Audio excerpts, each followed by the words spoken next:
سورہ توبہ چل رہی ہے. سورہ توبہ کا بیشتر حصہ 10ویں پارے میں ہے اور اس کا کچھ حصہ 11ویں پارے میں آ گیا ہے. میں نے بتایا تھا کہ قرآن حکیم کی واحد سورہ ہے جس کے شروع میں بسم اللہ نہیں ہے. اس کی ایک وجہ تو یہ ہے کہ بسم اللہ الرحمن الرحیم رحمہ و براءۃ من اللہ نقمہ. اللہ نے فرمایا کہ براءۃ من اللہ و رسولہ، اللہ اور اس کے رسول سے کی طرف سے یہ برات ہے. کیا مطلب ہے اس کا برات کا؟ براءت کا کیا مطلب ہوا؟ یہ کہ نبی کریم صلی اللہ علیہ وسلم نے خواب دیکھا کہ آپ مکہ میں طواف وغیرہ کر رہے ہیں.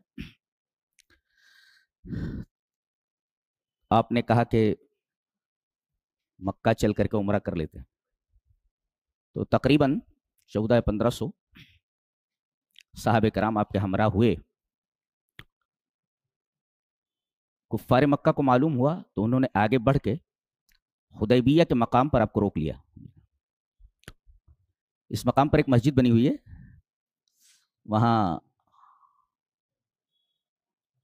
میں نے اس مسجد میں نماز پڑھی ہے. ایسے ٹیلے ہیں چھوٹے چھوٹے، ادھر سے کہا جاتا ہے کہ یہ جہاں مسجد بنی ہوئی ہے یہی نبی کریم صلی اللہ علیہ وسلم نے بیٹھ کر کے صلح کی تھی. کفار مکہ نے یہ کہا کہ ہم آپ کو عمرہ نہیں کرنے دیں گے، حدود حرم میں گھسنے نہیں دیں گے آپ کو.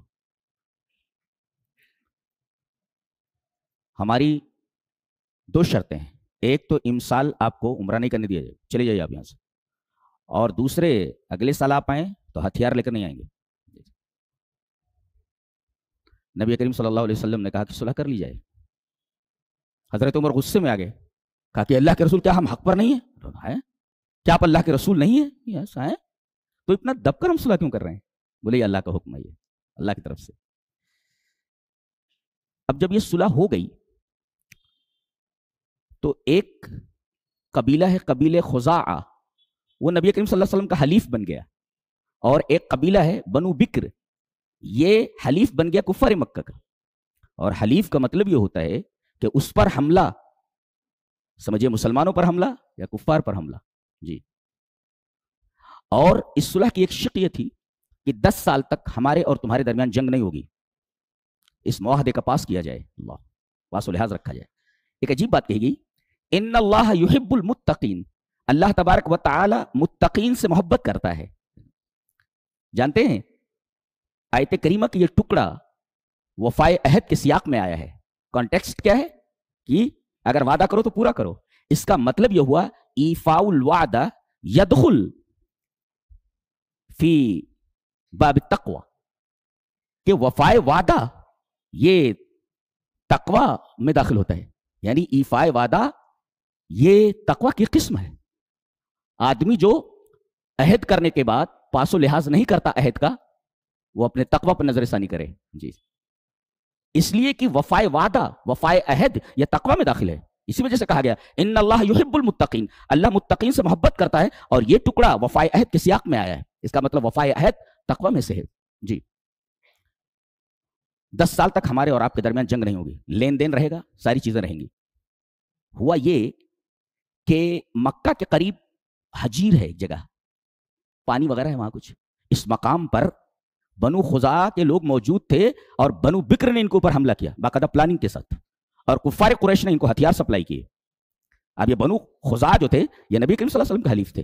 کچھ لوگ جو بچ گئے، اچھا حدود حرم کا بھی پاس نہیں کیا گیا، حدود حرم میں ان کو قتل کیا گیا بنو خزاعہ کو، جو نبی کریم صلی اللہ علیہ وسلم کے حلیف تھے. کچھ لوگ بچے تو بھاگ کر کے مدینہ آئے نبی کریم صلی اللہ علیہ وسلم کی خدمت میں کہ اللہ کے رسول ہم آپ کے حلیف ہیں اور ہمارے ساتھ ایسا کیا گیا.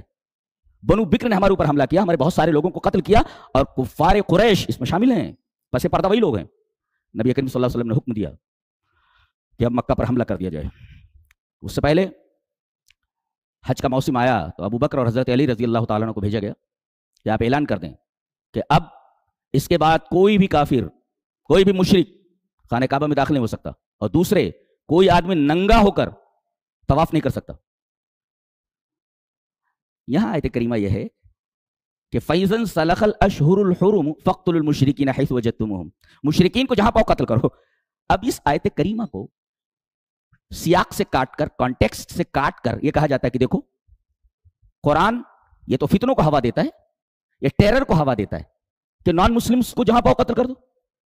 یہ در حقیقت قرآن حکیم سے ناواقفی کی دلیل ہے. یہ جملہ کہ ان کو جہاں پاؤ قتل کرو ایک خاص واقعہ کے بیک گراؤنڈ میں ہے، پس منظر میں ہے کہ انہوں نے عہد کو توڑ دیا ہے اور بدعہدی کرنا یہ بہت بڑا جرم ہے. اب ان کو اس بدعہدی کی سزا دی جائے. یہ تو عین عدل ہے. یہ ٹیرر کہاں ہے؟ یہ ٹیرر کہاں ہے؟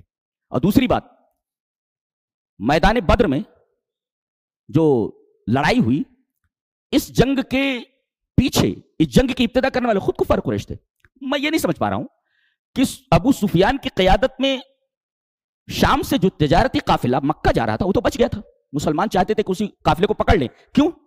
اس لیے کہ اس تجارت میں جتنا نفع ہوتا وہ نفع ہتھیار خریدنے میں لگایا جاتا اور ان ہتھیاروں کو مسلمانوں کے خلاف استعمال کیا جاتا. اور یہ خبر بذریعہ جبرائیل اللہ کے رسول کو معلوم ہو چکی تھی. لہذا نبی کریم صلی اللہ علیہ وسلم نے 309 یا 313 مسلمانوں کو لے کر اس قافلے کو پکڑنا چاہا تھا. یہ عین عدل ہے کہ بھئی یہ قافلہ پکڑ لیا جائے، مکہ نہ پہنچ سکے تاکہ یہ لوگ ہتھیار خرید کر کے ہمارے مقابل میں نہ آ سکیں. یہ تو عین امن ہے. یہ تو عین امن ہے. نبی کریم صلی اللہ علیہ وسلم امن قائم کرنا چاہتے تھے کہ یہ پہنچیں گے اور ان پیسوں سے ہتھیار خریدیں گے، ہمارے مقابلے میں آئیں گے، جنگ ہوگی. تو قافلے کو پکڑنا عین امن اور امن کا تقاضا تھا. اب جب ان کو معلوم ہو گیا، جو اس قافلے کو بچانے کے لیے نکلے تھے 1000 کی تعداد میں، کہ قافلہ ابو سفیان کی قیادت میں جو جا رہا تھا وہ بچ نکلا، تب ان کو چلے جانا چاہیے تھا نا. جس مقصد سے آئے تھے، قافلے کو بچانا مقصد تھا، مقصد حاصل ہو گیا، تو ان کو چلے جانا چاہیے تھا.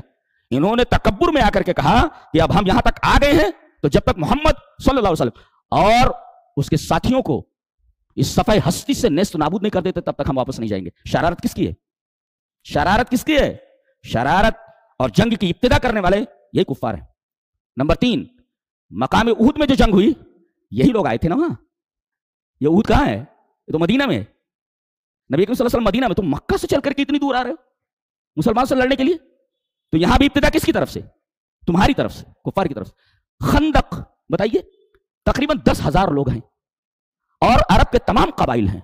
10,000 کی تعداد میں انہوں نے مدینہ کو گھیر لیا ہے تاکہ مسلمانوں کو صفحہ ہستی سے نہ سنام. شرارت کس کی؟ شرارت انہی کفار کی. اب اگر مسلمان دفاع کریں تو مجرم ہو جائے، ٹیررسٹ ہو جائے. یہ کہاں کا انصاف ہے؟ آواز تو انصاف کو، انصاف کہاں ہے؟ اس کو انصاف کہتے ہیں؟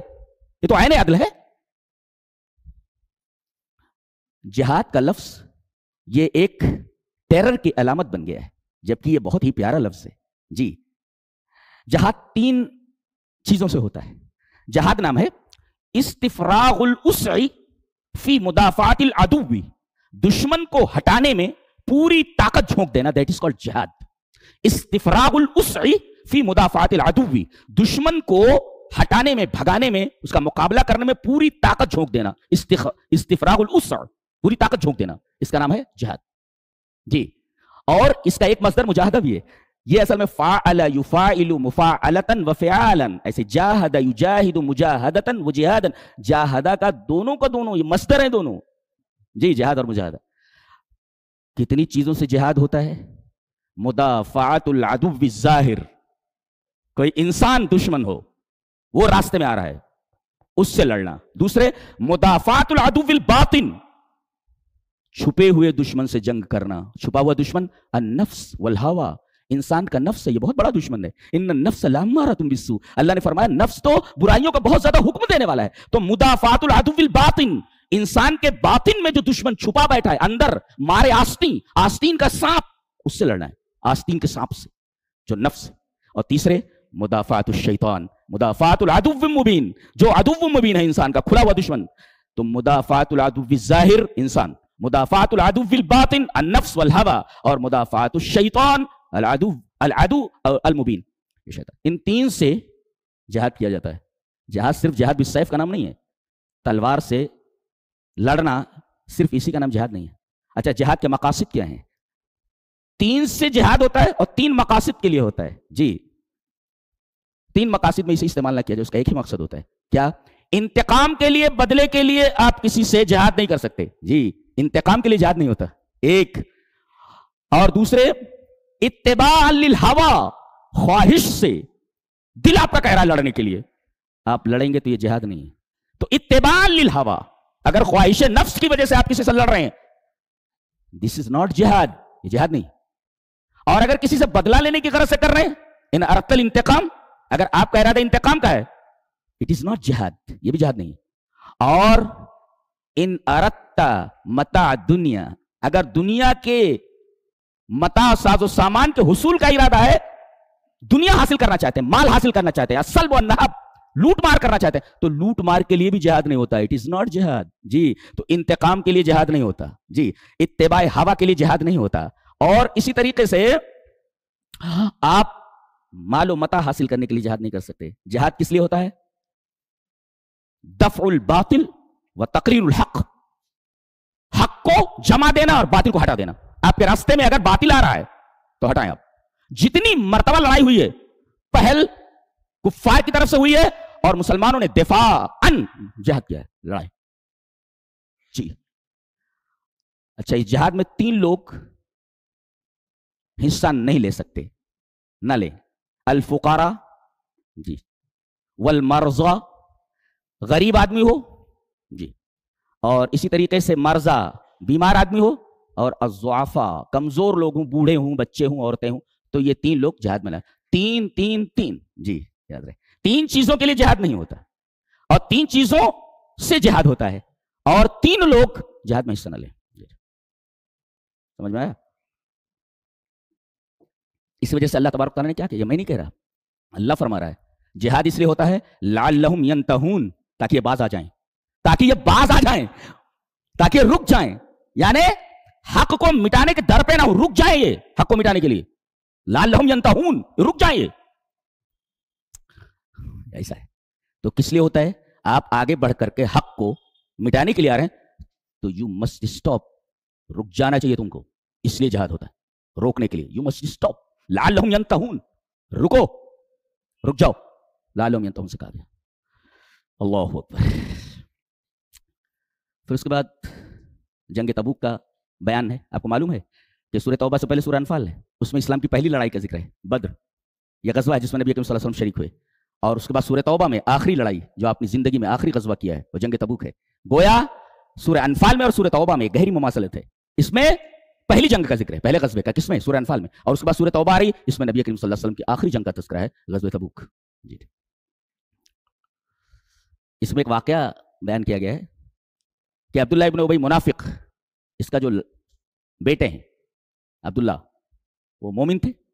جب یہ مر گیا عبداللہ ابن ابی، تو انہوں نے گزارش کی کہ اللہ کے رسول میرے والد کی نماز پڑھا دیجیے. پہلے تو کہا کہ اللہ کے رسول اپنا کرتے مبارک دے دیں. بولے کیا کرو گے؟ کہا کہ اسی سے میں اپنے باپ کو کفناؤں گا، کفن میں اسی کپڑے میں دوں گا. نبی صلی اللہ علیہ وسلم نے کرتے مبارک دے دیا، اس میں اس کو کفنایا گیا نہلانے کے بعد. پھر آئے، کہا کہ اللہ کے رسول ایک اور ریکویسٹ ہے. کہا بولو. کہا کہ نماز پڑھا دیجیے آپ. ٹھیک ہے چلو. نماز پڑھانے کے لیے کھڑے ہوئے، حضرت عمر نے آپ کا دامن کھینچا. کیا کر رہے ہیں اللہ کے رسول؟ یہ منافق ہے، کافر ہے، اس کی نماز جنازہ آپ پڑھ رہے ہیں. لیکن نبی صلی اللہ علیہ وسلم نے نماز جنازہ پڑھا دی. اس سے پہلے آپ نے کپڑا دے دیا، نماز جنازہ پڑھا دی. اب جب قبر میں اتارا جانے لگا تو آئے اور کہا کہ اللہ کے رسول ایک اور ریکویسٹ ہے. کہا کہ کیا؟ تدفین میں آپ شریک ہو جائیں اور اپنا لعاب دہن آپ میرے باپ کے منہ میں ڈال دیں. اللہ نبی کریم صلی اللہ علیہ وسلم نے اس بدماش کا سر اپنے زانوں کے اوپر رکھا اور اپنا لعاب دہن اس کے منہ میں ڈال دیا. اس کے باوجود وہ جہنمی ہے. پتہ یہ چلا آدمی کا اپنا عمل نہ ہو تو نبی کا کرتا اسے جنتی نہیں بنا سکتا. اگر آدمی کے پاس اپنا عمل نہ ہو تو نبی کا لعاب دہن منہ میں ڈال دیا جائے وہ جنتی نہیں ہو سکتا. اور نبی اگر دعا بھی کر دیں تو دعا قبول نہیں ہوتی، اس لیے کہ نماز جنازے میں دعا ہوتی ہے. اللہ کے رسول نے نماز پڑھائی، نماز میں آپ نے دعا فرمائی، اللہم اغفر لحینا، مغفرت کی دعا فرمائی. اس کا مطلب آدمی کا اپنا عقیدہ اور عمل صحیح نہ ہو تو نبی کا کرتا اسے جنتی نہیں بنا سکتا، نبی کا لعاب دہن اسے جنتی نہیں بنا سکتا. اسی طرح نبی کریم صلی اللہ علیہ وسلم کا اس کے حق میں استغفار اور اس کے حق میں مغفرت کی دعا قبول نہیں ہوتی. لہذا ضروری ہے کہ آدمی اپنا عمل، اپنا عقیدہ یہ صحیح کرے. آج باباؤں کے پیچھے حضرت ہے جنت میں، جنت تمہارے باپ کی ہے، باپ کی ہے تمہاری جنت، تم چلے جاؤ گے ایسے؟ بابا پکڑ کر کے لے جا. بابا تو خود خطرے میں، بابا خود خطرے میں، پتہ نہیں ان کے ساتھ کیا ہونے والا ہے. اور کیوں؟ یہ میں ایسے نہیں کہہ رہا، اللہ کے رسول سے کہلوایا گا. آپ کہہ دیجئے